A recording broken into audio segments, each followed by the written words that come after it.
Okay, sweet. Here we are. So if you're tuning in, it's likely because you were at the Don's Photo Trade Show. We talked a little bit about green screen, and now you've gone and done your own shoot, and you're trying to figure out how to do the composite. So I did a photo shoot with a nice young man from Don's Photo who was helping me test out some lights, and I'll show you the shots here. This is what we got. So it's not perfect. It's likely something close to like what you've got. You maybe didn't have the most even lighting, and maybe you got a brand new muslin, and so it's kind of creasy and whatnot. But there's ways that we can fix that, and there's ways that we can ensure you still have a really nice composite. So here's what we're gonna do. This is the backdrop that I want to put them on. So what we need to do first is open up the shot that we did, and then merge those two images together. We'll start that by opening up the file. So we're gonna go File, Open, pick our file. Now, in my case, I shot in RAW. If you didn't shoot in RAW, there's still a way to do these changes that I'm about to show you, and I'll show you how to do that later. Let's go default. This is kind of where we were. This is right off the camera. So there's a few things I did. The first thing I did is I pumped up the exposure a little bit. We want to brighten up the background. Everything we're doing right now is to make this green as uniform and as green as possible so that Photoshop can do a really good job of picking it out from the rest of the image. I'm going to use the shadows slider to sort of get rid of, see how those creases kind of disappear when we do it? And also it helps the subject a little bit. He's a little blown out right now, but we can fix that later. And also vibrance and saturation messes with the color, and you'll notice that you do get a little smoother of a backdrop when you push these up a little bit. Now, obviously, this is a bit of an extreme situation. You will do your own corrections, but these are the different ways you can make that green backdrop as green as possible. Another trick is contrast, and we're going to push the contrast a little bit, not too much. We don't want to make them look like a cartoon, but there you go. So let's say I'm done all my post processing. As usual, I will hit Open Image, and we will now have this image inside Photoshop.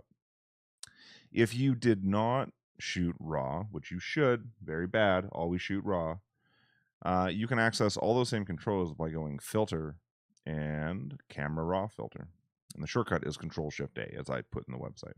And you can do all the same changes here. Anywho, once we're here, really all there is that's left to do is to select the backdrop, to select the color of the backdrop, and delete it. So to do that, we go Select, Color Range. Now you'll notice here we get a preview of what the selection is. Anything white is what Photoshop is going to select. If we go OK now, you'll notice that we have a very splotchy sort of selection, and that's no good, right? So I'm going to hit Control D to deselect, and again we'll go Select, Color Range. And what we're going to do is we're going to use this eyedropper to click in the background. Okay, already that looks much better. But if we use this fuzziness slider, what we can do is change what Photoshop thinks is the green that we picked. It's sort of like letting Photoshop cheat a little bit, I guess. And we can get a better selection. So in this case, from where I picked, I need to bump up the fuzziness as much as possible. Once I've done that, I can hit OK, and you'll notice that now we've got the marching ants around the whole backdrop. From here, all that we have to do is select our eraser, make sure we have 100% opacity, 100% flow, and 0 smoothing, nice big brush, and just erase that backdrop. Perfect. From here, I can go Control D to deselect, and I'm left with just our individual.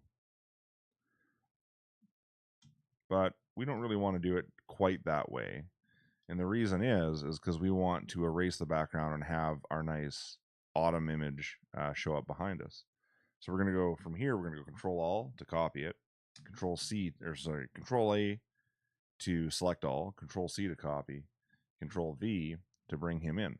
Now we can place him where we want and go through the rest of those steps as we already have. So we're going to go Select, Color Range, select this nice green, push the fuzziness, hit OK, and now grab our eraser and erase that backdrop, and all we're left with is that beautiful scene that we had. So there you go. Those are the basic steps. Something else I might do is I might add an adjustment layer on the background to adjust the brightness and contrast. And that's going to help it look a little more natural. Because let's face it, we just synthesized the scene, right? So we darken or brighten, we can make it fit in a little bit better. Same thing with contrast, right? We can make that work. And another thing you might consider is doing a blur. Let's do Gaussian blur. Oops, sorry, wrong layer here. Select the background. Filter, blur, Gaussian blur. And now you can see that we can add a blur to sort of emulate that bokeh that we would have, or bokeh that we would have if we were doing a portrait out in the wilderness somewhere. Okay. So thanks for tuning in. And just remember, if you do have any questions, if you do need some gear to pull off a shot like this, just call Don's. They'll set you guys up. They know all about this stuff.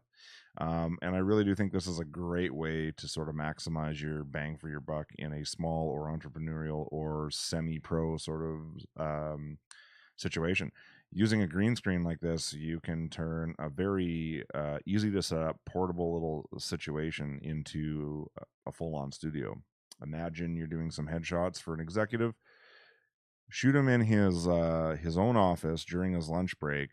Take the stuff home and put him in front of the perfect, window with a view office backdrop, or put him in front of whatever you want, really, right? Really easy way to be flexible for your customers and to provide them with whatever they're looking for.